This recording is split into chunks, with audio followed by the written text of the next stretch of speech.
Udara pagi Jakarta menyambut Adi dengan aroma campuran knalpot, bunga melati dari trotoar, dan entah mengapa, bau ambisi yang pekat. 18 tahun ia hidup dengan aroma tanah basah, embun pagi di daun pisang, dan aroma masakan ibu dari dapur sederhana.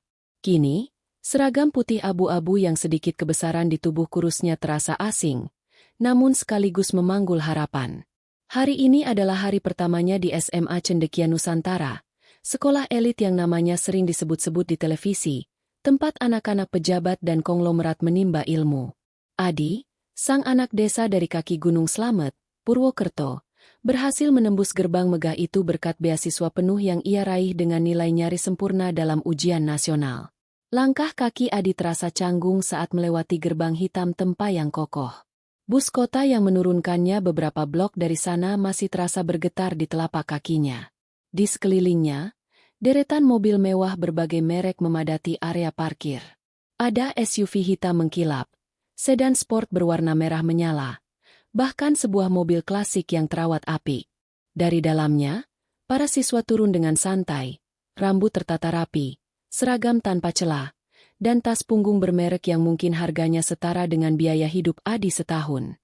Ia menunduk, mencoba tak terlihat, mendekap erat tas ransel kainnya yang sudah usang. Isinya hanya beberapa buku tulis dan kotak pensil pemberian bibinya. "Woi, minggir dong. Mau parkir nih." Suara berat itu membuat Adi tersentak. Sebuah mobil Mercedes-Benz E-Class berwarna perak berhenti tepat di depannya. Klaksonnya berbunyi singkat. Adi segera menyingkir, menempel ke pagar, merasakan panas wajahnya. Dari dalam mobil, seorang remaja laki-laki dengan kemeja seragam yang digulung lengannya hingga siku menatapnya dengan pandangan meremehkan. Matanya menyusuri Adi dari ujung kaki hingga ujung kepala. Berhenti sejenak pada sepatu kets Adi yang solnya mulai menipis. "Anak baru, ya? Jangan ngalangin jalan, dong," gumamnya pelan, namun cukup keras untuk didengar. Mobil itu melaju dan parkir sempurna di salah satu slot kosong. Adi hanya bisa menelan ludah. Aula sekolah dipenuhi keramaian. Suara tawa renyah, obrolan santai tentang liburan di luar negeri, dan sapaan-sapaan formal bercampur aduk. Adi merasa seperti ikan gabus yang dilempar ke kolam ikan koi. Ia mencari-cari papan pengumuman, mencoba menemukan daftar kelasnya. Matanya menyusuri nama-nama yang asing, beberapa di antaranya ia kenali dari majalah bisnis atau berita selebriti. Kelas 10 IPA 1. Gumamnya saat menemukan namanya. Aditya Nugroho, di daftar kelas paling atas. Jantungnya berdebar, bukan karena gugup, tapi lebih karena antisipasi. Mencari ruang kelas 10 IPA 1 bukanlah hal sulit. Ada petunjuk arah di mana-mana. Saat ia tiba di depan pintu kelas, beberapa siswa sudah duduk di dalamnya. Ada yang asyik dengan ponselnya, ada yang membaca novel tebal, dan ada pula yang bercanda tawa. Adi melangkah masuk dengan ragu. Tiba-tiba, semua mata tertuju padanya. Hening sejenak. Seorang gadis dengan rambut panjang bergelombang dan kacamata bulat tebal, yang duduk di bangku paling depan, tersenyum kecil padanya. Senyumnya seperti setetes air sejuk di padang gurun. Di sisi lain, seorang remaja perempuan dengan tas Chanel di sampingnya, menatap Adi dari atas sampai bawah, lalu berbisik pada temannya di sebelahnya sambil tertawa kecil. Bisikan itu tak begitu jelas, namun tatapan mereka penuh arti.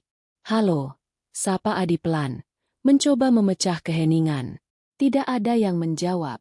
Mereka hanya saling berpandangan. Adi merasa lututnya lemas. Ia mencari bangku kosong dan menemukan satu di sudut belakang, dekat jendela. Ia segera menduduki bangku itu, berharap bisa tenggelam di dalamnya. Pemandangan dari jendela cukup menenangkan. Lapangan rumput hijau terawat, pohon-pohon rindang, dan sebuah kolam ikan koi yang jernih. Kontras sekali dengan sawah kering di desanya saat musim kemarau. Beberapa menit kemudian, seorang guru perempuan muda dengan rambut sebahu dan senyum ramah masuk ke kelas. "Selamat pagi anak-anak. Saya Bu Indah, wali kelas kalian untuk setahun ke depan." Sapanya ceria. "Hari ini kita akan berkenalan. Ibu ingin kalian memperkenalkan diri satu persatu. Sebutkan nama, asal sekolah, Dan apa harapan kalian di SMA Cendekia Nusantara ini? Giliran perkenalan dimulai dari bangku depan. Ada anak dari sekolah internasional, ada yang lulusan SD favorit di Jakarta Selatan, ada pula yang sudah menjuarai Olimpiade Matematika tingkat nasional. Masing-masing memperkenalkan diri dengan percaya diri, beberapa di antaranya bahkan dengan aksen Inggris yang kental. Adi semakin merasa kecil. Akhirnya, giliran Adi tiba. Ia menarik napas dalam-dalam. "Nama saya Aditya Nugroho," katanya. Suaranya sedikit bergetar. Saya dari SMP Negeri 3 Purwokerto." Terdengar bisik-bisik kecil. Beberapa pasang mata saling melirik. Tersenyum sinis. "Harapan saya ingin belajar giat di sini dan bisa membanggakan orang tua." "Oh, Purwokerto?" Suara seorang anak laki-laki dari bangku depan. Namanya Galih, terdengar meremehkan. "Jauh juga." "Ya, pakai apa ke sini? Di becak." Beberapa siswa tertawa geli. Bu Indah menatap Galih dengan teguran halus, lalu tersenyum pada Adi. "Terima kasih, Adi. Selamat datang di Cendekia Nusantara. Semoga kamu betah di sini." Adi hanya mengangguk, menahan rasa panas di pipinya. Ia bisa merasakan tatapan-tatapan aneh itu masih tertuju padanya. Saat jam istirahat, sebagian besar siswa langsung bergerombol. Ada yang pergi ke kantin, ada yang berkumpul di taman. Adi tetap di bangkunya, mengeluarkan buku fisika dan mencoba membacanya, meskipun pikirannya melayang-layang. "Hai!" Sebuah suara lembut mengagetkannya. Gadis dengan kacamata bulat tadi berdiri di samping mejanya.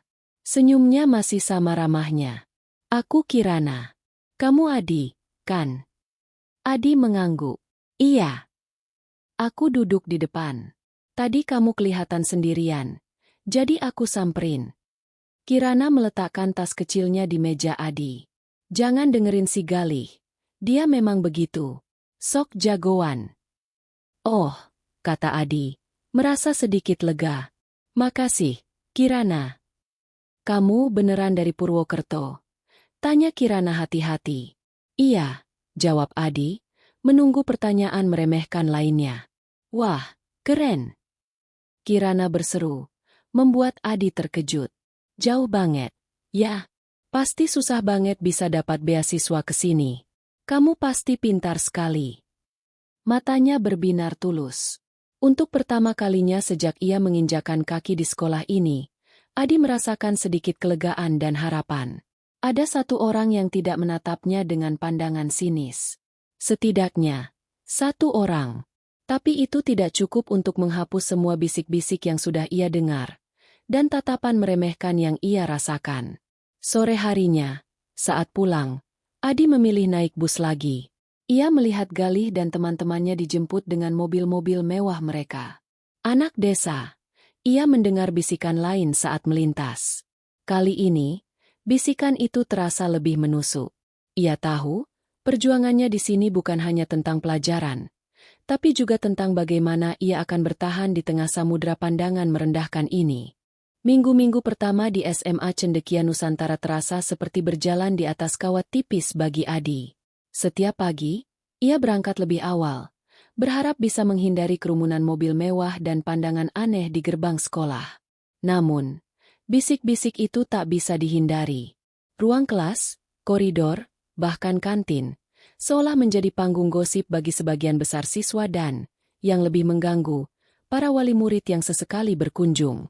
Anak desa itu, loh, yang katanya dapat beasiswa.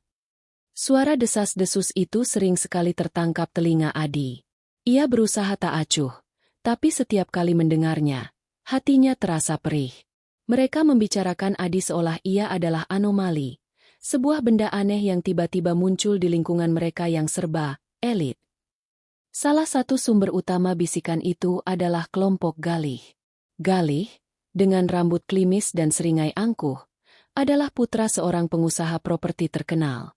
Ia selalu dikelilingi teman-teman yang tak kalah sombongnya, seperti Tania yang hobi pamer tas desainer terbaru, dan Brian yang selalu memamerkan jam tangan mewahnya.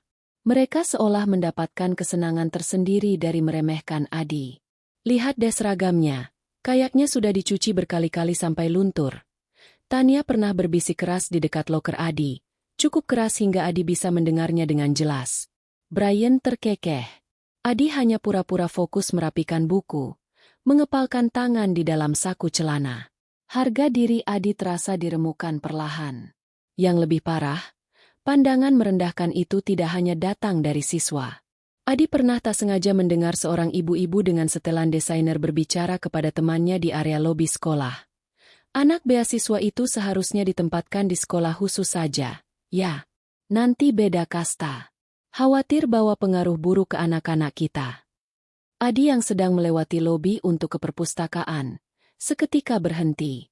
Kata-kata itu seperti menohok ulu hatinya. Apa salahnya menjadi anak desa? Apa salahnya berjuang untuk pendidikan?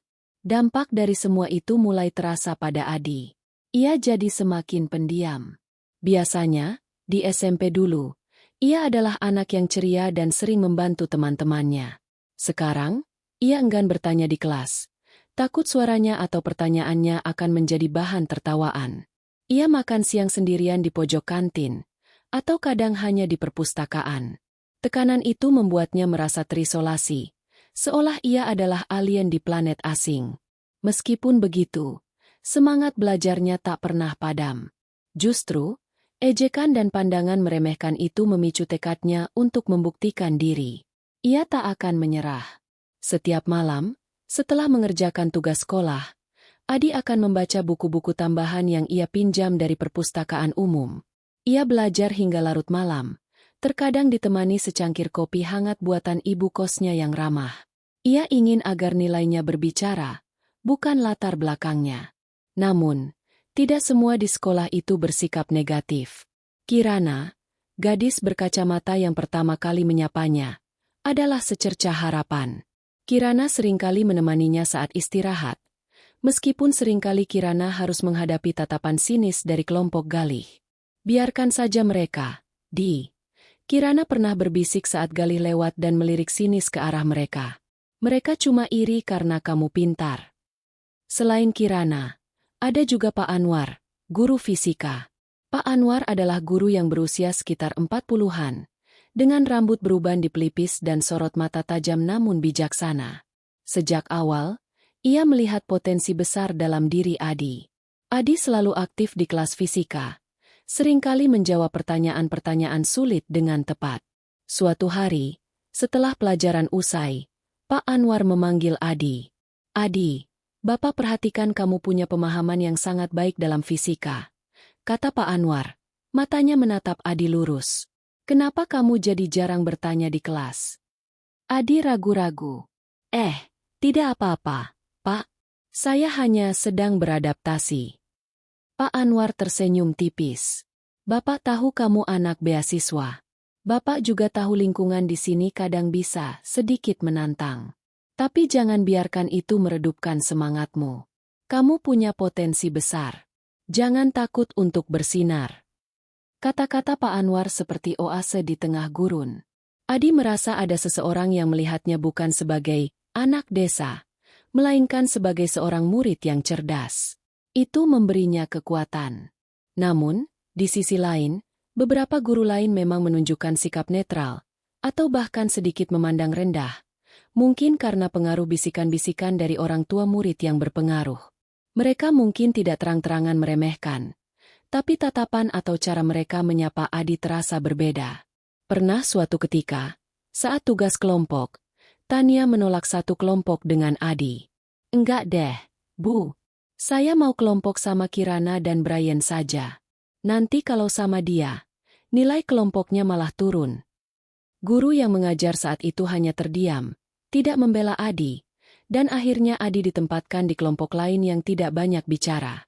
Insiden seperti ini, meskipun kecil, terus mengikis kepercayaan diri Adi. Bisik-bisik itu semakin menjadi-jadi seiring berjalannya waktu. Para wali murid yang datang menjemput anak-anak mereka seringkali bergerombol di area parkir atau kantin, dan topik, anak desa, ini kerap muncul dalam percakapan mereka. Mereka membandingkan Adi dengan anak-anak lain yang mengikuti les mahal, les privat dengan guru ternama, dan memiliki berbagai fasilitas pendukung belajar yang serba ada. Seolah-olah, prestasi Adi hanyalah kebetulan, bukan hasil kerja keras. Di balik semua tekanan itu, ada sepasang mata tajam yang mengamati dari kejauhan. Ibu Rahayu, Kepala Sekolah SMA Cendekia Nusantara. Ia adalah wanita parubaya dengan rambut yang selalu disanggul rapi dan sorot mata yang penuh wibawa. Selama ini, ia memang dikenal sebagai sosok yang tegas dan berpegang teguh pada prinsip. Ibu Rahayu seringkali berjalan-jalan di sekitar sekolah, mengamati interaksi antar siswa dan juga orang tua. Ia tidak melewatkan bisik-bisik dan tatapan-tatapan merendahkan yang ditujukan kepada Adi. Ada gurat kekhawatiran di wajahnya, seolah melihat sebuah fondasi penting di sekolahnya mulai retak, kesetaraan dan penghargaan terhadap martabat individu. Ia tahu, ada sesuatu yang harus dilakukan. Adi sendiri, meskipun tertekan, terus berjuang. Ia tahu ia tidak bisa menyerah. Ia membawa harapan orang tuanya, harapan desanya. Setiap malam, sebelum tidur, ia membayangkan wajah bangga bapak dan ibunya jika ia berhasil. Impian itu, meskipun terasa berat, menjadi bahan bakar baginya untuk terus melangkah, terus belajar, di tengah samudra bisik-bisik dan pandangan merendahkan yang seolah tak berujung. Ia hanya berharap, suatu saat nanti, kerja kerasnya bisa membungkam semua keraguan dan cibiran yang ia terima. Kehidupan Adi di SMA Cendekia Nusantara terus diwarnai bayangan bisikan dan tatapan sinis. Ia seperti berjalan di bawah mikroskop. Setiap gerak-geriknya diperhatikan, setiap kekurangannya diperbesar. Kirana adalah satu-satunya cahaya terang, selalu menawarkan dukungan dan senyum tulus yang menenangkan. Pak Anwar, guru fisika, juga menjadi salah satu pilar kekuatan Adi, sering memberinya motivasi terselubung atau sekadar senyuman penyemangat. Namun, di luar dua orang itu, Adi merasa sendirian dalam menghadapi gelombang prasangka. Suatu sore, setelah jam pelajaran tambahan, Adi memutuskan untuk membersihkan mejanya yang sedikit berantakan. Ia menemukan beberapa lembar kertas tugas kimia yang ia kerjakan semalam. Tiba-tiba, ia menyadari ada sebuah ponsel tergeletak di bangku sebelah. Ponsel itu terlihat baru, dengan logo apel tergigit yang familiar di punggungnya. Adi tahu itu ponsel mahal. Mengingat sebagian besar teman sekelasnya selalu membawa ponsel terbaru, Adi tidak terlalu kaget. Ia mengambil ponsel itu dengan hati-hati, berniat mengembalikannya ke guru piket atau memberikannya kepada pemiliknya jika ia tahu siapa. Saat itu, terdengar langkah kaki mendekat. Galih dan Tania masuk ke dalam kelas. Wajah mereka terlihat panik. "Astaga, ponselku hilang," seru Tania. Nada suaranya meninggi. "Aku taruh di bangku ini tadi." Galih ikut melihat-lihat. "Sudah dicari di tasmu?" Tania menggeleng. "Tidak ada." Adi yang memegang ponsel itu merasa kaget. "Ini ponsel Tania?" Tanpa berpikir panjang, Adi melangkah mendekat. "Ini, Tania, ponselmu, ya?" katanya sambil mengulurkan ponsel itu. Tania dan Galih menoleh serempak. Mata Tania membelalak saat melihat ponselnya di tangan Adi. Wajahnya langsung berubah. Dari panik menjadi curiga. "Kenapa ponselku ada padamu?" tanyanya dengan nada menuduh. Suaranya naik 1 oktav. Adi mengerutkan kening. "Tadi ada di bangku sebelah. Aku pikir terjatuh. Mau aku kembalikan?" Galih tertawa sinis. "Oh, jadi kamu yang ambil, Di? Mau dikembalikan? Atau ketahuan dulu baru dikembalikan?" "Aku tidak mengambilnya," seru Adi, terkejut dengan tuduhan itu. "Aku hanya menemukannya." "Menemukan? Di bangku sebelahku." Tania melipat tangannya di dada. "Ponselku itu baru. Tahu, harganya 2 kali lipat beasiswa setahunmu." "Tania, itu bukan maksudku." Adi mencoba menjelaskan. "Aku melihatnya tergeletak dan..." "Jangan pura-pura polos deh," potong Galih. "Sudah jelas-jelas ada di tanganmu. Mau coba-coba, ya? Mengambil barang teman? Tidak sopan sekali."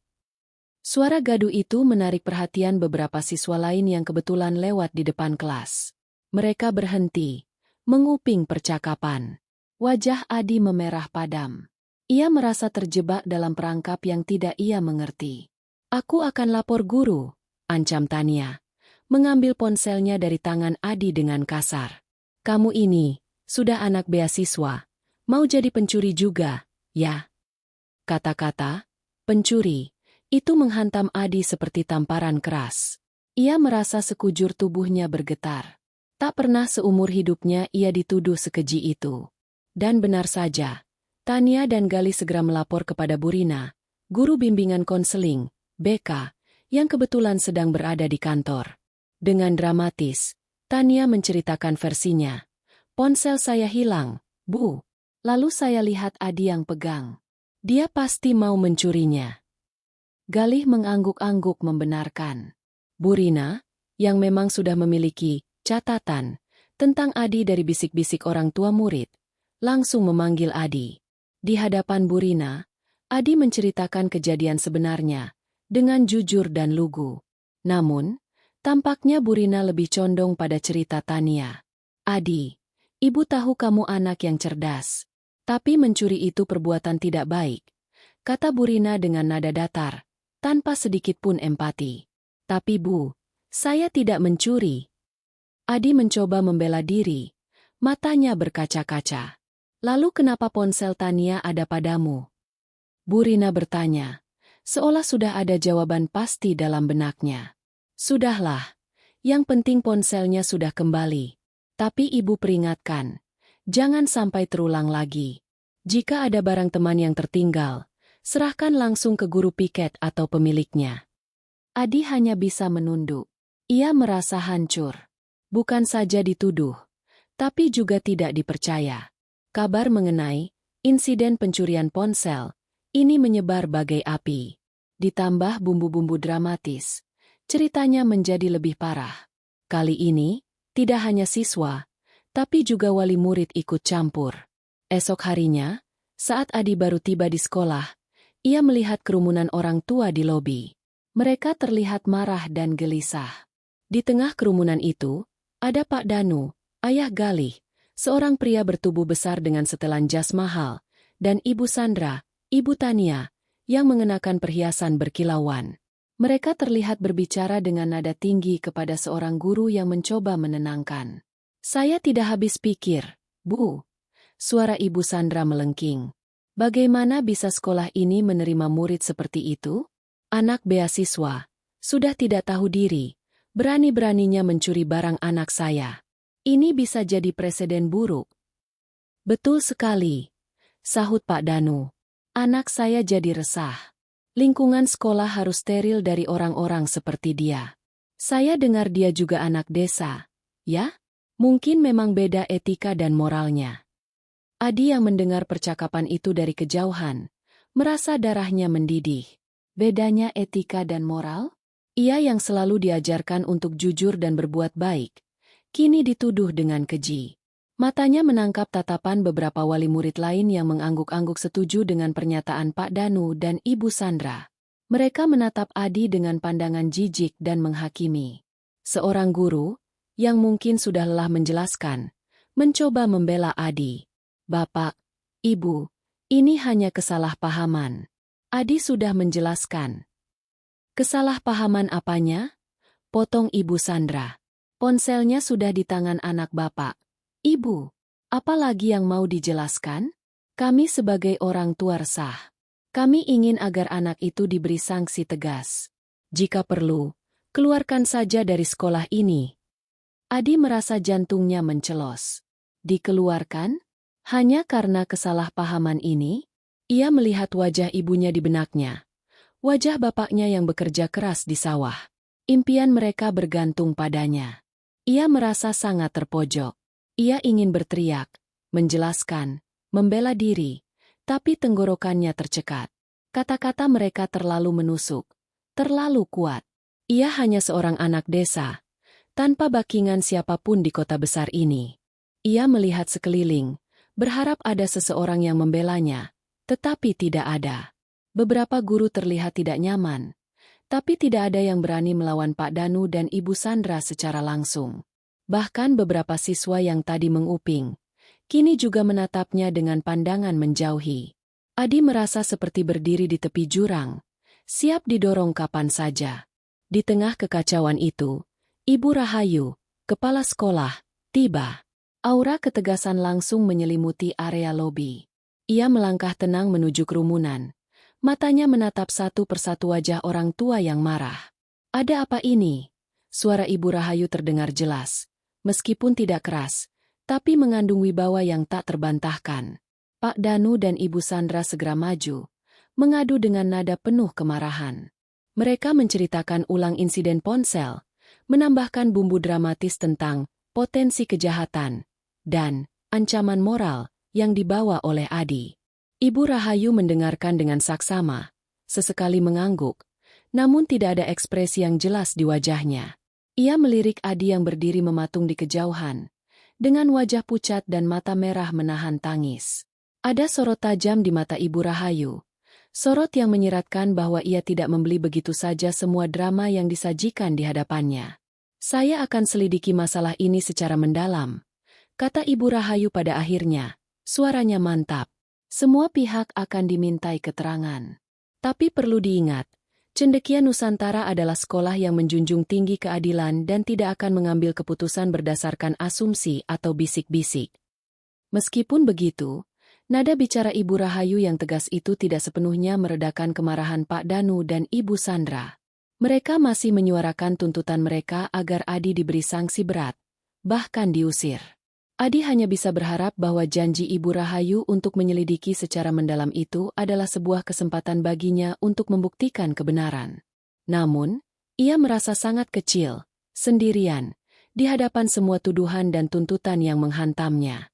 Hari itu, Adi pulang dengan hati yang hancur, dan pertanyaan besar di benaknya. Akankah ia sanggup bertahan lebih lama lagi? Insiden ponsel Tania adalah puncaknya. Jika sebelumnya bisik-bisik dan tatapan meremehkan adalah duri-duri kecil yang melukai, kini tuduhan, pencuri, adalah belati yang menancap dalam. Adi merasa seluruh sekolah memandangnya sebagai penjahat.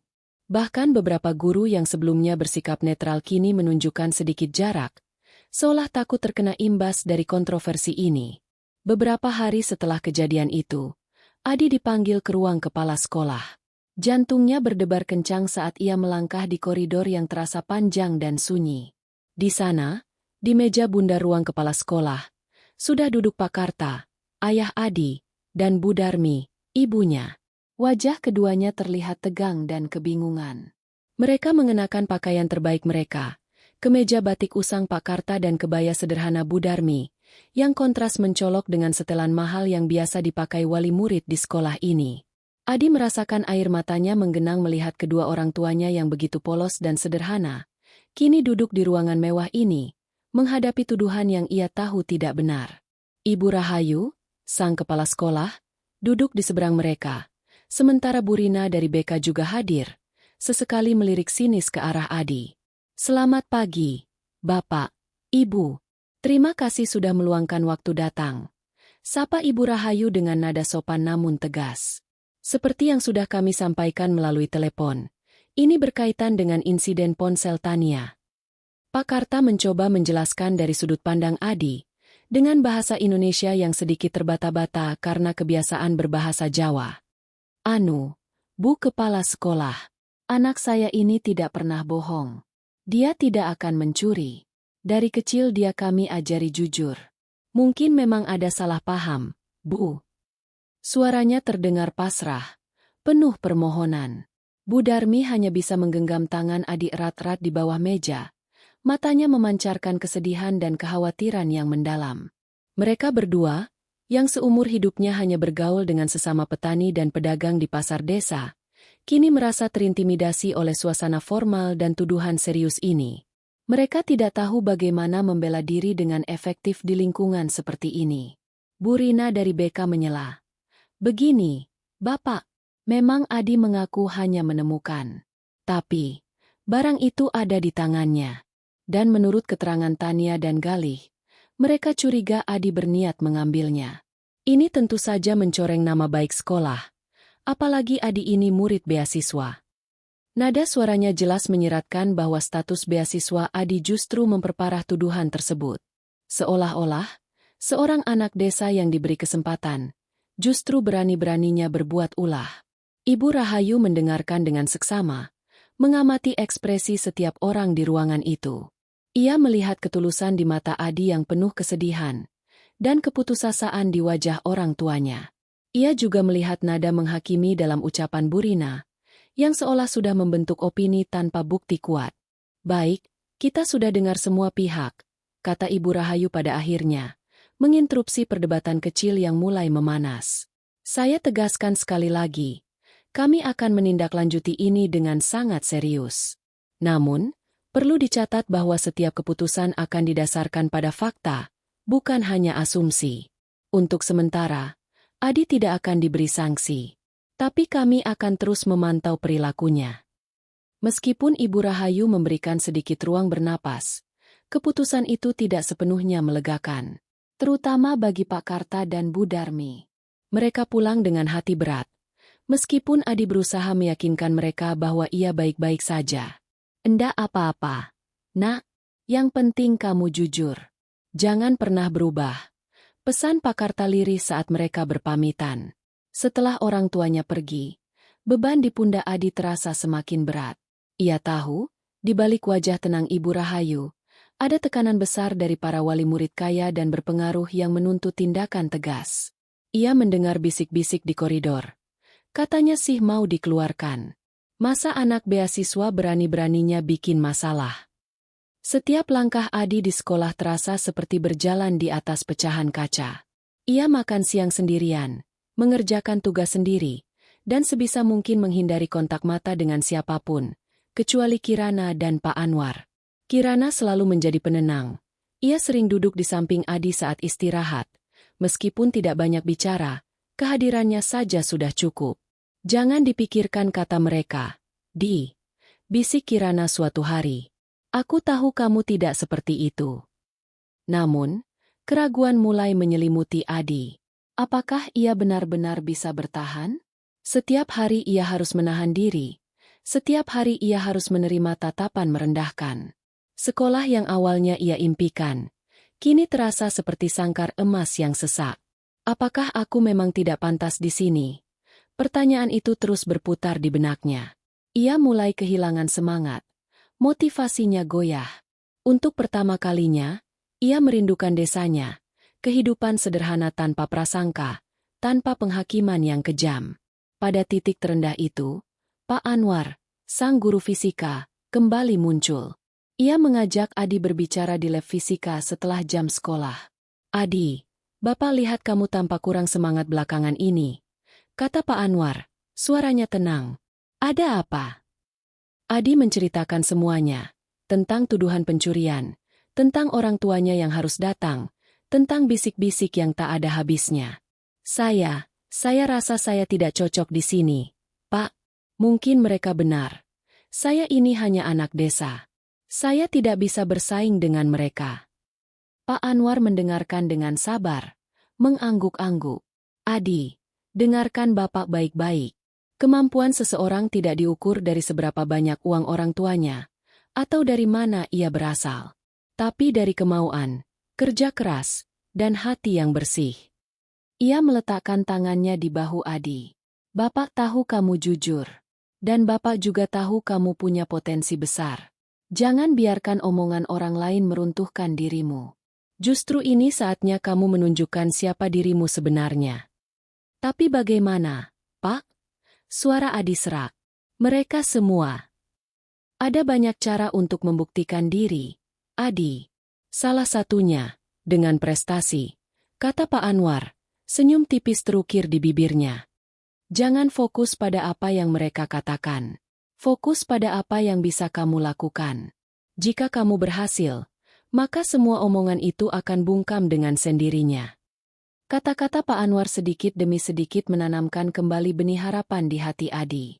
Ia mulai berpikir, apa yang bisa ia lakukan untuk membuktikan diri? Bukan dengan cara membalas omongan mereka, tapi dengan tindakan nyata. Ibu Rahayu sendiri, meskipun memberikan kesempatan pada Adi, ia juga merasakan tekanan yang besar. Setiap hari, ada saja panggilan telepon dari Pak Danu atau Ibu Sandra, atau bahkan beberapa wali murid lain yang bersimpati pada kasus Tania, menuntut agar Adi segera dikeluarkan. Mereka mengancam akan menarik anak-anak mereka dari sekolah, atau bahkan menggalang dana untuk pembangunan fasilitas jika tuntutan mereka dipenuhi. Ibu Rahayu tahu, ia tidak bisa mengabaikan mereka sepenuhnya, tetapi ia juga tidak mau menyerah pada tekanan yang tidak adil. Ia seringkali menghabiskan malam-malamnya memikirkan masalah Adi. Ia melihat ketidakadilan, prasangka, dan kesombongan yang mulai meracuni lingkungan sekolah yang ia pimpin. Ia tahu, jika ia membiarkan ini, maka Cendekia Nusantara akan kehilangan esensinya sebagai institusi pendidikan yang merangkul semua, bukan hanya mereka yang berpunya. Ibu Rahayu sadar, ia harus bertindak. Dan ia tahu, momen yang tepat akan segera tiba. Musim ujian tengah semester baru saja berlalu, dan hasilnya cukup memuaskan bagi Adi. Nilainya di atas rata-rata, terutama untuk mata pelajaran sains dan matematika. Namun, kepuasan itu hanya sesaat, karena bisik-bisik dan tatapan miring tentang anak desa yang dituduh pencuri tak kunjung mereda. Malah, ada beberapa orang tua yang semakin gencar menyebarkan desas-desus, seolah ingin mencari pembenaran atas pandangan rendah mereka. Adi tahu, ia tidak bisa terus-menerus hidup dalam bayang-bayang ini. Kata-kata Pak Anwar untuk membuktikan diri dengan prestasi terus terngiang di benaknya. Tak lama setelah ujian, pengumuman besar terpampang di papan informasi sekolah. SMA Cendekia Nusantara akan mengadakan Festival Inovasi dan Kreativitas Tahunan. Acara ini adalah puncak kegiatan akademik dan non-akademik sekolah, di mana setiap kelas wajib menampilkan proyek inovasi ilmiah, pentas seni, atau presentasi kreatif lainnya. Seluruh wali murid, alumni terkemuka, dan bahkan beberapa tokoh penting dari dunia pendidikan dan bisnis diundang. Ini adalah ajang pamer keunggulan Cendekia Nusantara, sekaligus wadah bagi siswa untuk menunjukkan bakat terbaik mereka. Melihat pengumuman itu, sebuah ide terlintas di benak Adi. Ini dia kesempatannya. Bukan untuk membalas, tapi untuk menunjukkan bahwa ia bukan sekadar anak desa yang patut diremehkan. Ia punya potensi, punya otak, dan punya dedikasi. Guru mata pelajaran meminta setiap kelompok kelas segera membentuk tim dan mengajukan ide proyek. Di kelas 10 IPA 1, perdebatan sengit langsung pecah. Kelompok Tania dan Galih, yang selalu ingin menjadi pusat perhatian, mengusulkan proyek yang mewah dan mahal. Kita bikin simulasi robotik aja, kata Galih dengan gaya sombong. Pakai teknologi AI terbaru, pasti keren dan beda dari yang lain. Tania menambahkan, atau kita bikin pentas drama musikal yang megah, panggil penata panggung profesional. Ide-ide mereka selalu melibatkan biaya besar dan koneksi orang tua. Adi mendengarkan dengan seksama. Proyek-proyek yang diusulkan terdengar megah, tapi terasa kurang substansi, lebih banyak pamer ketimbang inovasi murni. Ia teringat obrolannya dengan Pak Anwar tentang fisika, tentang bagaimana ilmu pengetahuan bisa menyelesaikan masalah sehari-hari. Ia juga teringat akan desanya, dan permasalahan petani di sana. Dengan memberanikan diri, Adi mengangkat tangan. Bagaimana kalau kita membuat sesuatu yang lebih praktis? Suaranya masih sedikit ragu-ragu. Misalnya, sistem irigasi otomatis berbasis sensor untuk pertanian. Kelas menjadi hening. Lalu, tawa renyah pecah. Hah? Irigasi? Kamu pikir kita lagi di sawah apa? Cibir Tania. Ini sekolah elit. Adi, bukan balai penyuluhan pertanian. Galih menimpali. Itu ide anak desa banget, Di. Pasti kamu mikirin sawah bapakmu, ya? Beberapa siswa lain ikut terkekeh. Wajah Adi kembali memanas. Kirana, yang duduk di sebelahnya, menyentuh lengannya pelan, seolah memberi kekuatan. Bapak dan Ibu Guru, izinkan saya menjelaskan, kata Adi, memberanikan diri menatap ke depan. Di desa saya, petani sering kesulitan air saat kemarau, atau kelebihan air saat hujan. Sistem irigasi otomatis bisa membantu menghemat air dan meningkatkan hasil panen. Ini aplikasi fisika dan biologi, dan bisa sangat bermanfaat. Bu Ningsih, guru biologi, yang selama ini cukup netral, terlihat tertarik. Menarik, Adi. Tapi ini proyek besar. Perlu banyak penelitian dan alat. Saya siap melakukannya, Bu. Jawab Adi mantap. Saya sudah punya konsep dasarnya. Akhirnya, setelah perdebatan panjang, kelas memutuskan untuk mengajukan dua proposal. Proyek robotik dari kelompok Galih dan ide irigasi otomatis dari Adi. Tentu saja, kelompok Galih menganggap ide Adi hanya sebagai lelucon yang tak akan pernah terwujud. Adi, dengan bantuan Kirana, mulai mengerjakan proyek irigasinya. Mereka menghabiskan setiap jam istirahat dan pulang sekolah di perpustakaan, mencari referensi buku-buku fisika, kimia, dan pertanian. Adi yang sudah terbiasa hidup sederhana, tahu bagaimana memanfaatkan sumber daya seadanya. Ia mulai mendesain prototipe dengan bahan-bahan yang bisa ia dapatkan dengan biaya minim, atau bahkan dari barang bekas. Aku bisa bantu di bagian presentasinya, Di, kata Kirana suatu hari, melihat Adi berkutat dengan skema rangkaian elektronik. Aku jago bikin desain poster dan grafis. Dukungan Kirana sangat berarti. Ia menjadi partner yang solid, tidak hanya membantu secara teknis, tetapi juga menjadi penyemangat.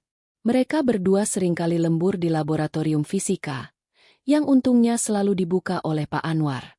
Pak Anwar sendiri, melihat semangat Adi, memberikan bimbingan ekstra. Ia membantu Adi dengan konsep fisika yang rumit, memberikan tips tentang perancangan sirkuit, dan bahkan meminjamkan beberapa alat dari lab yang tidak terpakai. Bagus, Adi. Puji Pak Anwar saat melihat sketsa prototipe Adi. Idemu ini sederhana tapi revolusioner. Ini yang namanya inovasi sejati. Sementara Adi dan Kirana sibuk dengan proyek mereka, kelompok Galih juga bergerak. Mereka menghabiskan uang ratusan juta rupiah untuk membeli komponen robotik paling canggih. Orang tua mereka bahkan menyewa seorang ahli robotika untuk membantu anak-anak mereka. Setiap kali mereka berpapasan dengan Adi, Galih dan Tania tak pernah absen melontarkan cibiran. Lihat deh, anak beasiswa itu masih aja ngurusin sawah. Ejek Galih pada suatu siang. Ngapain capek-capek bikin sistem irigasi? Kalau gagal, kan cuma buang-buang waktu. Tania menambahkan, jangan-jangan nanti malah rusak sawah orang. Dasar tidak profesional. Adi hanya bisa menghela napas. Ia tahu, di balik ejekan itu, ada ketakutan terselubung. Mereka merasa terancam oleh potensi Adi. Tekanan tidak hanya datang dari teman-teman sekelas. Bahkan di pertemuan komite sekolah, Ibu Sandra, Ibu Tania, dan Pak Danu, ayah Galih, seringkali menyinggung proyek Adi. Apa itu sistem irigasi? Sekolah kita kan sekolah unggulan, harusnya proyeknya yang lebih prestisius. Keluh Ibu Sandra kepada Ibu Rahayu di sebuah rapat. Nanti malu di hadapan tamu penting. Ibu Rahayu hanya tersenyum tipis. Semua ide punya nilai, Ibu Sandra. Kita lihat saja nanti di hari haji. Ia tetap memberikan ruang bagi Adi dan kelompoknya. Di tengah kesibukan persiapan festival, Adi juga harus menghadapi masalah pribadi. Ibunya menelepon, bercerita bahwa bapak Adi jatuh sakit karena terlalu keras bekerja di sawah. Hati Adi teriris. Ia ingin pulang, merawat bapaknya, tapi ia juga tahu, ia tidak boleh menyerah di sini. Beasiswa ini adalah kesempatan emas. Satu-satunya cara untuk mengubah nasib keluarganya. Rasa bersalah dan tekad yang kuat berbaur menjadi satu. Ia harus berhasil. Demi bapak dan ibunya. Demi membuktikan bahwa seorang anak desa juga punya hak untuk bersinar. Bahkan lebih terang daripada mereka yang terlahir dengan sendok emas di mulut. Adi semakin termotivasi. Ia tahu bahwa prototipe irigasi otomatisnya mungkin tidak semegah robot milik Galih, atau semahal pentas seni lainnya. Tapi, ia percaya pada nilai dan manfaat proyeknya. Ia percaya pada kebaikan yang bisa ia ciptakan. Ia yakin, jika ia bekerja keras dan hasilnya memuaskan, maka itu akan berbicara lebih keras daripada semua bisikan dan tuduhan yang menghantamnya selama ini. Perlombaan bukan hanya tentang memenangkan hadiah, tapi tentang memenangkan kembali martabatnya. Tekanan semakin memuncak seiring mendekatnya Festival Inovasi dan Kreativitas Tahunan. Setiap hari adalah perlombaan melawan waktu dan, yang lebih sulit, melawan keraguan diri. Adi tahu, ini bukan hanya tentang memenangkan perlombaan, tapi tentang memenangkan kembali harga dirinya yang sudah lama terinjak-injak. Di tengah hiruk-pikuk persiapan, pikirannya sering melayang kembali ke masa lalu. Ia teringat rumahnya yang sederhana di kaki Gunung Slamet. Dinding bambu, lantai tanah, dan lampu minyak yang menerangi malam-malam belajarnya. Bukan karena listrik belum masuk desa, tapi karena orang tuanya harus berhemat. Bapak Karta, dengan tangan kapalan dan punggung membungkuk, setiap hari bekerja keras di sawah, menanam padi dan palawija di bawah terik matahari atau guyuran hujan. Ibu Darmi, dengan jemari cekatan, membuat kerupuk singkong dan menjualnya di pasar desa, terkadang sambil menggendong adik kecil. Mereka tidak pernah mengeluh. Impian terbesar mereka adalah melihat Adi memiliki kehidupan yang lebih baik, tidak harus bergelut dengan tanah seperti mereka.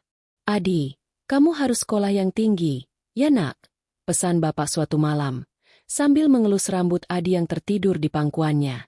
Jangan seperti bapak, cuma lulusan SD. Biar kamu bisa jadi orang besar, berguna bagi banyak orang. Nanti kalau Adi sudah sukses, bapak sama ibu tidak usah capek-capek ke sawah lagi. Jawab Adi kecil dengan polos, membuat kedua orang tuanya tersenyum. Merekalah motivasi terbesar Adi. Setiap ejekan, setiap tatapan meremehkan, setiap tuduhan yang menyakitkan, ia jadikan cambuk untuk bekerja lebih keras. Ia tidak boleh mengecewakan bapak dan ibunya. Beasiswa ini adalah buah dari kerja keras mereka, bukan hanya dirinya.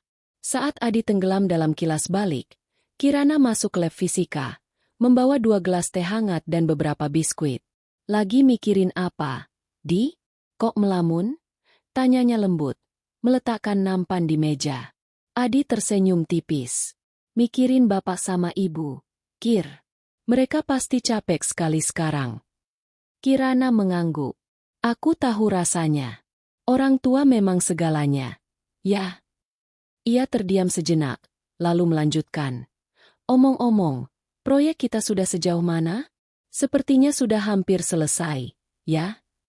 Adi menunjukkan progres prototipe sistem irigasi otomatisnya. Berkat bantuan Pak Anwar dan beberapa komponen bekas yang berhasil ia modifikasi, alat itu mulai terlihat menjanjikan. Sensor kelembaban tanah sudah terpasang, dan sistem pompa air mini mulai bisa diuji coba. Hebat, Di. Ini pasti berhasil. Seru Kirana antusias. Presentasinya juga sudah hampir selesai. Aku sudah siapkan grafis simulasi dan video sederhana cara kerjanya. Dukungan Kirana tidak hanya sebatas itu. Ia sering membawakan Adi makanan saat ia lembur, memastikan Adi tidak sendirian. Ia juga menjadi tameng bagi Adi dari ejekan kelompok Galih. Kalian ini tidak ada kerjaan lain selain meremehkan orang, ya? Kirana pernah membentak Tania dan Galih yang mencoba mengganggu Adi di perpustakaan. Selain Kirana, Pak Anwar adalah pendukung tak terduga lainnya. Ia sering datang ke lab fisika di luar jam pelajaran, memberikan bimbingan, menyumbangkan ide, dan bahkan membantu Adi memecahkan masalah teknis yang rumit. Pak Anwar melihat bahwa Adi memiliki pemahaman konseptual yang kuat, sesuatu yang jarang ia temukan pada siswa lain, terlepas dari latar belakang mereka. Adi, Bapak punya beberapa modul sensor lama yang mungkin bisa kamu pakai, kata Pak Anwar suatu sore, membawa sekotak komponen elektronik bekas. Ini masih berfungsi. Siapa tahu bisa berguna untuk prototipemu. Bantuan sekecil itu pun sangat berharga bagi Adi yang memiliki keterbatasan dana. Di sisi lain, Ibu Rahayu, kepala sekolah, diam-diam bergerak. Ia tidak bisa lagi menahan tekanan dari wali murid yang semakin gencar menuntut tindakan terhadap Adi. Telepon berdering setiap hari, keluhan memenuhi meja. Namun, Ibu Rahayu tidak gentar. Ia melihat ketidakadilan yang merajalela dan prasangka yang mengakar. Ia tidak ingin cendekia Nusantara menjadi sekolah yang hanya menghargai kekayaan, tetapi melupakan martabat dan potensi individu. Ia mulai mengumpulkan informasi secara rahasia. Ia meminta laporan akademis Adi dari semua guru, dan ia menemukan bahwa nilai Adi jauh melampaui rata-rata.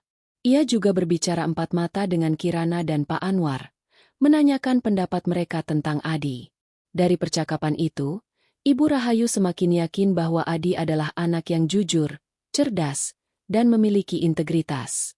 Kasus ponsel itu, ia simpulkan, adalah kesalahpahaman yang diperbesar oleh prasangka. Ibu Rahayu juga mulai memikirkan strategi untuk mengatasi masalah ini. Festival Inovasi dan Kreativitas Tahunan menjadi panggung yang sempurna. Ia tahu, di acara sebesar itu, semua mata akan tertuju pada sekolah. Ini adalah kesempatan emas untuk menyampaikan pesan penting. Pesan yang akan menampar kesombongan dan membuka mata semua orang. Ia tidak akan membiarkan anak didiknya, seorang anak yang berjuang keras, hancur hanya karena bisikan dan stigma. Ia memerintahkan stafnya untuk mempersiapkan acara dengan sebaik-baiknya, termasuk memastikan bahwa setiap proyek, tanpa terkecuali, mendapatkan kesempatan yang sama untuk dipresentasikan. Ia bahkan secara khusus meminta tim teknis untuk menyiapkan proyektor dan sistem suara yang optimal untuk area pameran proyek ilmiah, termasuk bagian Adi. Meskipun Ibu Rahayu belum menunjukkan dukungannya secara terang-terangan kepada Adi, gerak-geriknya yang tersembunyi memberikan sinyal positif. Ia adalah seorang pemimpin yang percaya pada kebenaran dan keadilan, meskipun harus menghadapi tekanan dari berbagai pihak. Adi, dengan semangat yang membara berkat dukungan Kirana dan bimbingan Pak Anwar, terus menyelesaikan proyeknya. Ia tahu, prototipe irigasi otomatisnya mungkin tidak semewah robot gali, atau semegah pentas seni yang akan ditampilkan di auditorium. Namun, ia yakin dengan nilai fungsional dan dampak sosial dari inovasinya. Ia percaya, pada hari H nanti, karyanya akan berbicara lebih banyak daripada kata-kata. Sebuah karya yang lahir dari kesederhanaan, namun memiliki potensi untuk mengubah banyak hal. Sebuah karya yang ia persembahkan untuk orang tuanya, dan untuk semua anak desa yang pernah diremehkan. Hari yang ditunggu-tunggu pun tiba. Festival Inovasi dan Kreativitas Tahunan SMA Cendekian Nusantara. Udara pagi dipenuhi aroma bunga yang ditata rapi di setiap sudut sekolah, bercampur dengan wewangian parfum mahal dari para tamu yang berdatangan. Bendera-bendera sekolah berkibar gagah. Spanduk-spanduk besar bertuliskan, "Inovasi membangun bangsa," terpasang di mana-mana. Sekolah berubah menjadi arena pameran megah, dirancang untuk menunjukkan keunggulan dan prestise cendekian Nusantara. Dari gerbang utama, mobil-mobil mewah berjejer rapi, antrean panjang di area drop-off khusus tamu VIP. Para wali murid turun dengan busana terbaik mereka, gaun-gaun rancangan desainer, setelan jas dari merek ternama, perhiasan yang berkilauan di bawah sinar matahari. Mereka saling menyapa dengan senyum ramah. Namun di baliknya tersimpan kebanggaan tersembunyi akan status sosial dan kekayaan. Obrolan ringan di antara mereka seringkali berkisar tentang investasi terbaru, liburan ke luar negeri, atau rencana masa depan anak-anak mereka di universitas-universitas top dunia. Adi tiba dengan bus kota seperti biasa. Jantungnya berdegup lebih kencang dari biasanya. Ia mengenakan seragam terbaiknya yang sudah rapi disetrika. Rambutnya disisir bersih.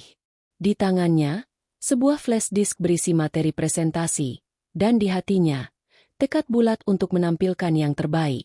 Ia berjalan melewati kerumunan, merasakan tatapan-tatapan sekilas yang masih membawa sedikit prasangka, terutama dari kelompok Ibu Sandra dan Pak Danu yang berdiri bergerombol di dekat pintu masuk auditorium utama. Area pameran proyek ilmiah dan inovasi sudah ramai.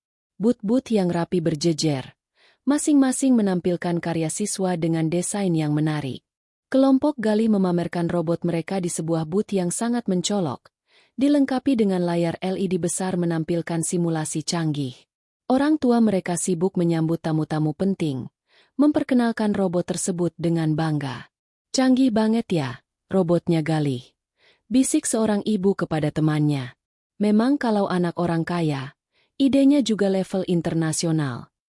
Adi dan Kirana berdiri di booth mereka yang jauh lebih sederhana, terletak di sudut ruangan.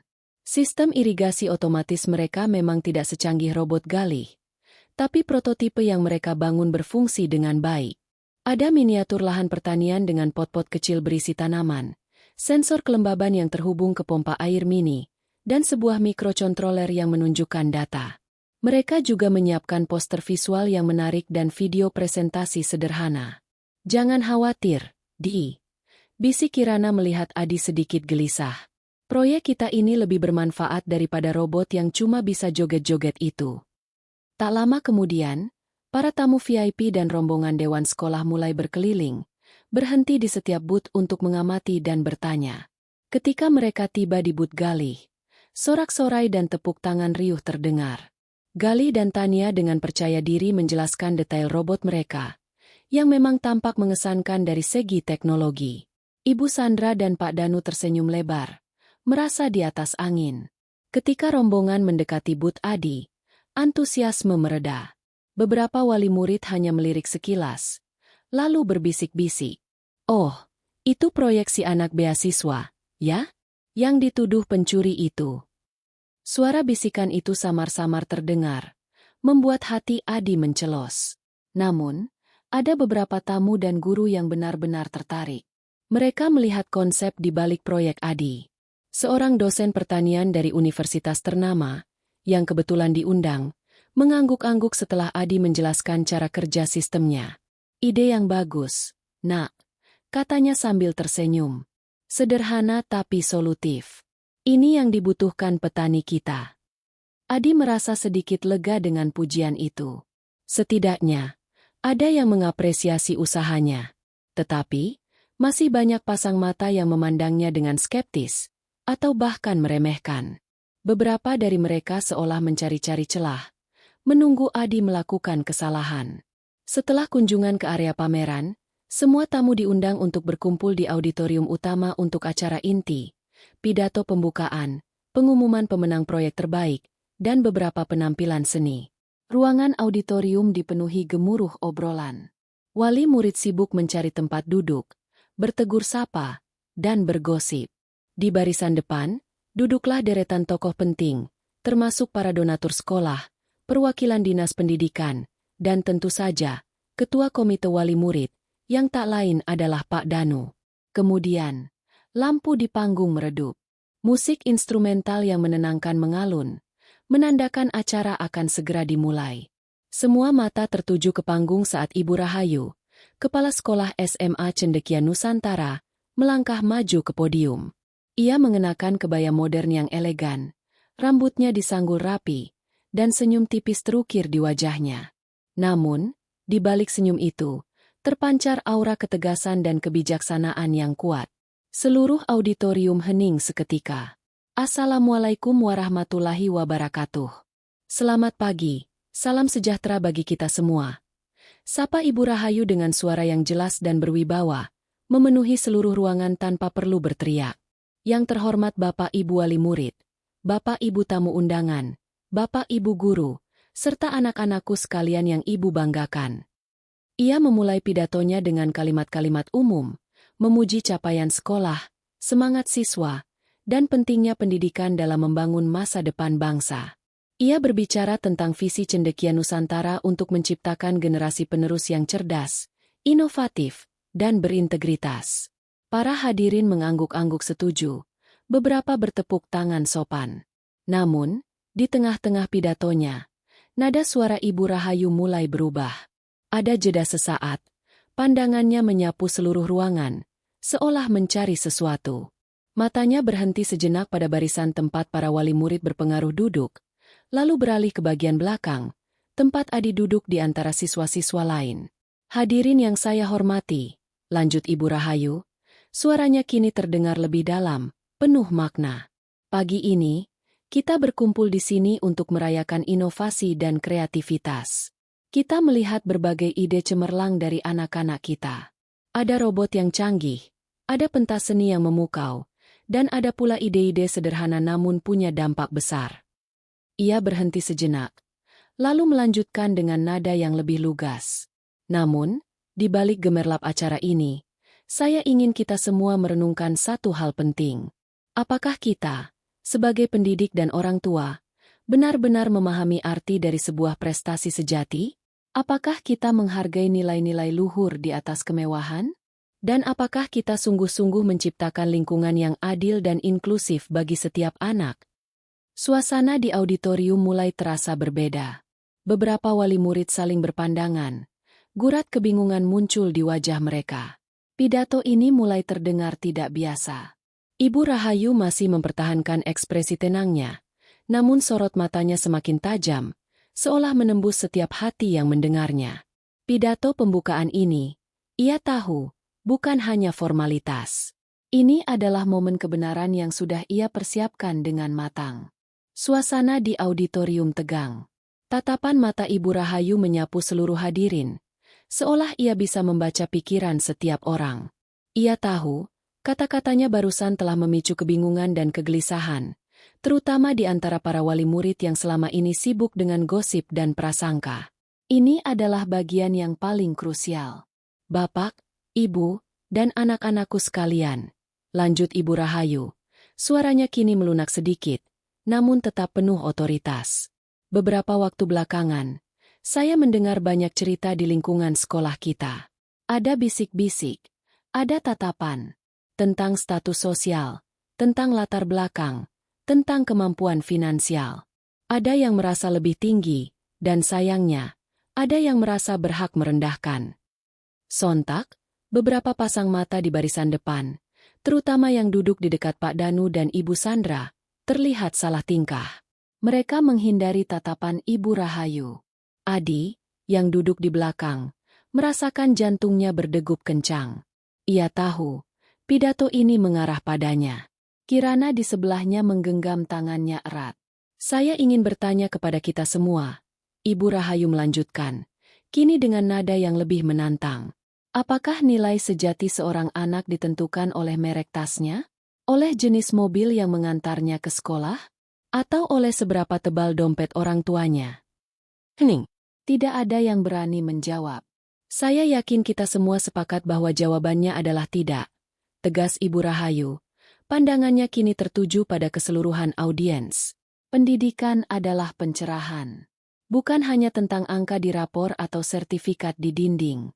Pendidikan adalah tentang membentuk karakter, menumbuhkan empati, dan mengajarkan kita untuk menghargai setiap individu, tanpa memandang label sosial. Ia berhenti sejenak, mengambil napas. Lalu, ia mulai menceritakan sebuah kisah. Di sebuah desa kecil yang jauh dari hiruk-pikuk kota, hiduplah seorang anak. Ia tidak punya fasilitas mewah.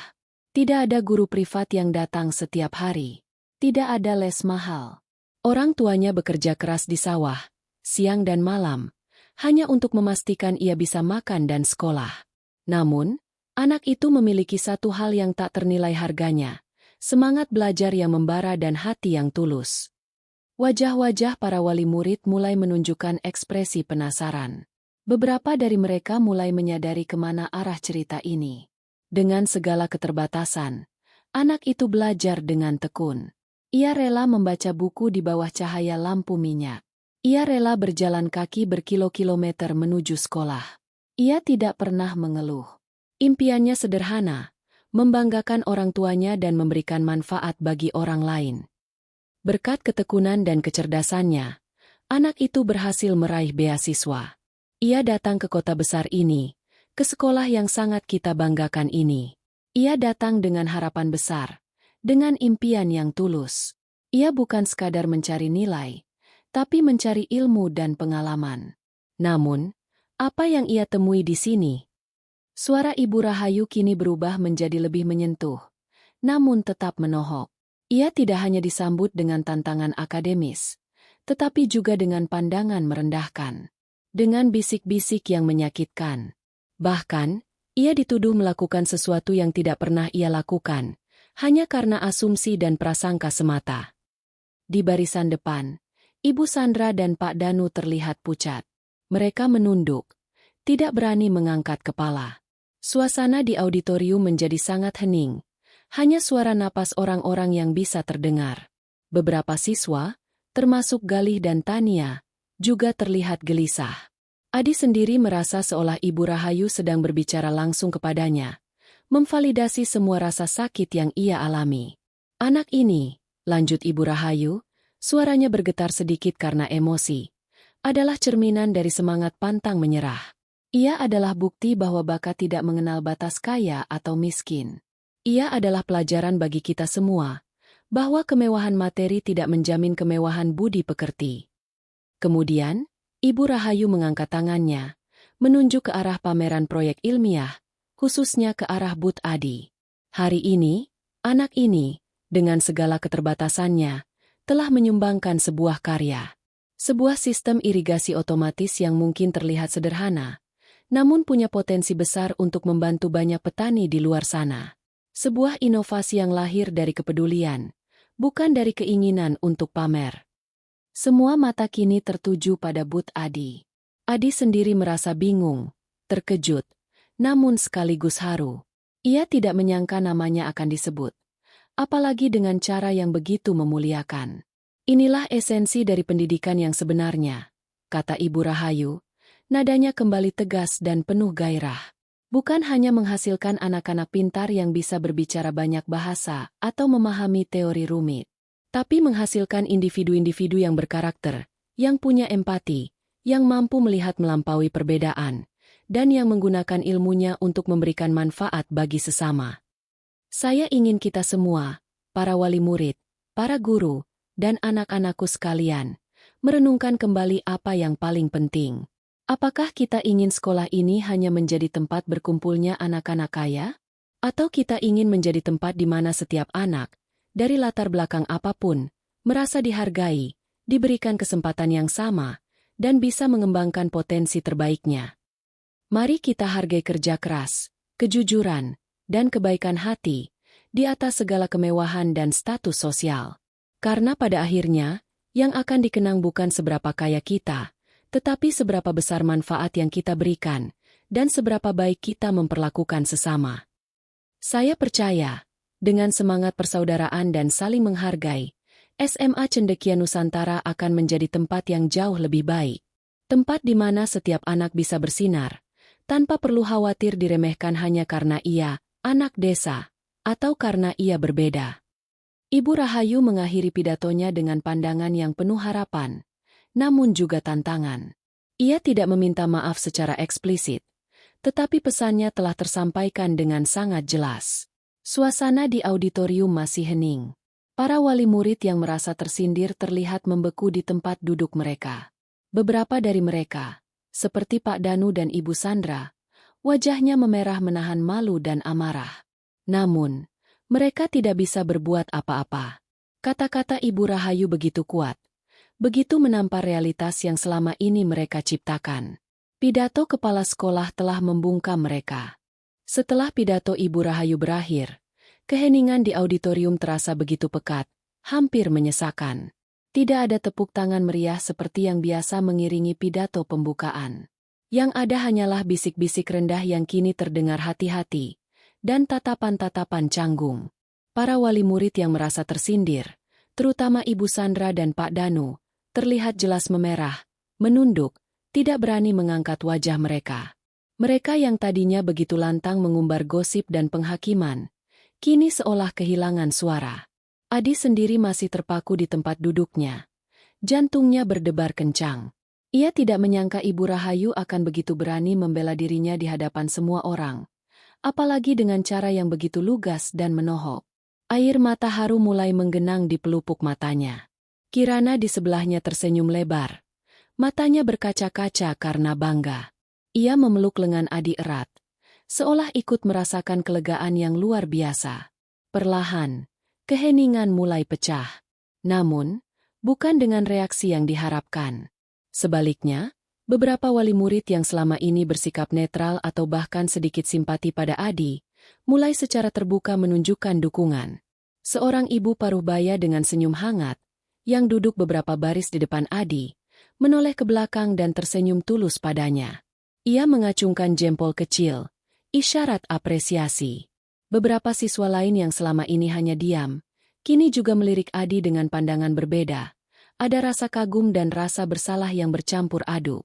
Pidato Bu Rahayu tadi luar biasa, ya. Bisik seorang bapak kepada istrinya. Suaranya terdengar penuh kekaguman. Baru kali ini ada kepala sekolah seberani ini. Melihat suasana yang mulai mencair, Gali dan Tania, yang tadinya duduk dengan wajah masam, segera berbisik-bisik. Mereka tampak gelisah, mencoba menutupi rasa malu dan ketidaknyamanan mereka. Tatapan mata mereka seringkali mencuri pandang ke arah Ibu Sandra dan Pak Danu yang masih menunduk. Setelah beberapa saat, acara dilanjutkan dengan pengumuman pemenang proyek inovasi. Seperti yang bisa ditebak, proyek robotik Gali memenangkan kategori inovasi teknologi paling canggih, sebuah kategori yang memang dibuat untuk proyek-proyek mahal dan prestisius. Mereka naik ke panggung dengan senyum yang dipaksakan, menerima piala dan tepuk tangan yang tidak seramai sebelumnya. Atmosfer di ruangan itu telah berubah, dan tepuk tangan yang mereka terima terasa hambar. Lalu, giliran pengumuman kategori inovasi berdampak sosial terbaik. Adi merasa berdebar. Nama, Aditya Nugroho dan Kirana Devi, disebut. Adi berdiri dengan ragu-ragu, tidak percaya. Kirana menarik tangannya, mendorongnya untuk maju. Mereka melangkah ke panggung, disambut tepuk tangan yang kini terdengar lebih tulus dan hangat. Kali ini, tepuk tangan itu tidak hanya datang dari guru dan siswa, tetapi juga dari banyak wali murid. Saat menyerahkan piala, Ibu Rahayu tersenyum hangat pada Adi.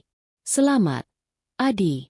Bapak dan ibumu pasti bangga," bisiknya pelan, hanya untuk didengar Adi. Senyum itu bukan lagi senyum formal seorang kepala sekolah, melainkan senyum kebanggaan seorang pembimbing. Adi menahan air mata yang hampir jatuh. Setelah acara selesai, Adi dan Kirana kembali ke booth mereka. Kini, booth sederhana mereka menjadi pusat perhatian. Banyak wali murid yang tadinya hanya melirik, kini datang mendekat, ingin tahu lebih banyak tentang sistem irigasi otomatis Adi. Mereka bertanya detail teknis, potensi implementasi, bahkan ada yang menawarkan bantuan untuk mengembangkan prototipe ini lebih lanjut. "Nah Adi, saya minta maaf atas kesalahpahaman kemarin," kata seorang ibu dengan nada tulus. "Ide kamu ini sangat brilian. Saya ingin anak saya belajar banyak dari kamu." Ini adalah Ibu Rina, ibu dari salah satu teman sekelas Adi yang sempat menjauhinya. Bahkan Pak Anwar datang dan menepuk bahu Adi bangga. "Sudah Bapak duga, kamu akan bersinar, Di." Yang paling mengejutkan, Pak Danu dan Ibu Sandra, yang tadinya begitu angkuh, memilih untuk segera pulang setelah acara selesai, tanpa menyapa siapapun. Wajah mereka terlihat kesal dan malu. Galih dan Tania juga tampak menghilang dari pandangan, tidak berani mendekati booth Adi. Momen pidato kepala sekolah itu telah efektif membungkam mereka, bukan dengan kekerasan, melainkan dengan kebenaran yang tak terbantahkan. Adi merasa beban berat yang selama ini menghimpit dadanya seolah terangkat. Ia akhirnya bisa tersenyum lepas, menerima pujian dan ucapan selamat dengan rendah hati. Pandangan orang-orang kini berbeda. Ada rasa hormat di mata mereka, bukan lagi rasa kasihan atau meremehkan. Hari itu, Adi bukan hanya memenangkan sebuah perlombaan, tapi ia memenangkan kembali martabatnya di hadapan semua wali murid yang pernah meremehkannya. Setelah Festival Inovasi dan Kreativitas Tahunan, atmosfer di SMA Cendekia Nusantara mulai berubah, perlahan tapi pasti. Pidato kepala sekolah, Ibu Rahayu, dan keberhasilan Adi memenangkan kategori inovasi berdampak sosial terbaik telah membuka mata banyak orang. Bisik-bisik meremehkan tidak lagi terdengar. Tatapan sinis berganti menjadi rasa hormat, atau setidaknya, rasa ingin tahu. Adi sendiri merasakan perubahan yang signifikan. Ia tidak lagi merasa terisolasi. Beberapa siswa yang tadinya menjauhinya kini mulai mendekat, menyapa, bahkan bertanya tentang proyek irigasinya. Kirana tetap menjadi teman setianya, dan mereka berdua sering terlihat berdiskusi di perpustakaan atau lab fisika. Pak Anwar juga semakin sering memberikan bimbingan, bahkan menawarkan Adi kesempatan untuk bergabung dalam klub riset sains sekolah. "Adi, proyekmu ini telah menginspirasi banyak siswa lain," kata Pak Anwar suatu sore. Mereka mulai melihat bahwa inovasi tidak harus mahal, tapi harus bermanfaat. Yang paling mencolok adalah perubahan sikap dari kelompok Galih. Mereka tidak lagi melontarkan ejekan. Galih dan Tania cenderung menghindari Adi, atau jika terpaksa berinteraksi, mereka akan bersikap canggung dan dingin.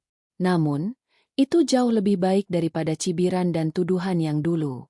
Beberapa minggu kemudian, tersiar kabar bahwa orang tua Galih dan Tania mulai jarang terlihat di sekolah, Mungkin karena malu atau merasa tidak nyaman setelah pidato Ibu Rahayu yang begitu menampar. Ibu Rahayu sendiri, setelah acara itu, menjadi lebih vokal dalam setiap rapat komite sekolah. Ia menekankan pentingnya menciptakan lingkungan pendidikan yang inklusif, di mana setiap anak dinilai berdasarkan potensi dan karakternya, bukan latar belakang sosial atau kekayaan orang tua mereka. Ia sering mengutip contoh Adi, tanpa menyebut nama secara langsung, sebagai bukti bahwa bakat sejati bisa ditemukan di mana saja, bahkan di tempat yang paling tidak terduga sekalipun. Sekolah ini bukan hanya tempat mencetak lulusan dengan nilai tinggi, tegas Ibu Rahayu dalam sebuah pertemuan dengan wali murid, tetapi juga tempat membentuk insan yang berintegritas, berempati, dan menjunjung tinggi nilai-nilai kemanusiaan. Kekayaan materi hanyalah bonus, tetapi kekayaan hati dan pikiran adalah aset yang tak ternilai. Secara bertahap, kebijakan sekolah pun mulai bergeser. Ada lebih banyak program beasiswa untuk siswa berprestasi dari latar belakang kurang mampu. Kegiatan sosial yang melibatkan interaksi siswa dengan masyarakat di luar lingkungan elit sekolah juga mulai digalakan. Lingkungan cendekia Nusantara, yang dulunya terasa eksklusif dan kaku, perlahan menjadi lebih hangat dan terbuka. Adi tumbuh menjadi pribadi yang lebih percaya diri. Pengalaman pahit di awal justru menempanya menjadi lebih kuat. Ia sadar, cobaan itu adalah bagian dari perjalanannya. Ia kini menjadi salah satu siswa paling dihormati di sekolah, bukan karena popularitas, melainkan karena kecerdasan, ketekunan, dan kerendahan hatinya. Ia membuktikan bahwa seorang anak desa bisa bersinar terang di tengah gemerlap kota, hanya dengan berpegang teguh pada prinsip dan kerja keras. Hubungannya dengan orang tuanya semakin erat. Ia sering menelepon mereka, bercerita tentang perkembangan dirinya. Bapak dan Ibu Adi tak henti-hentinya bersyukur dan bangga. Mereka tidak lagi khawatir Adi akan diremehkan di sekolah, karena kini mereka tahu, Adi telah menemukan tempatnya dan bahkan mengubah pandangan orang lain. Pelajaran berharga dari kisah Adi ini bukan hanya untuk para siswa, tapi juga untuk seluruh komunitas sekolah.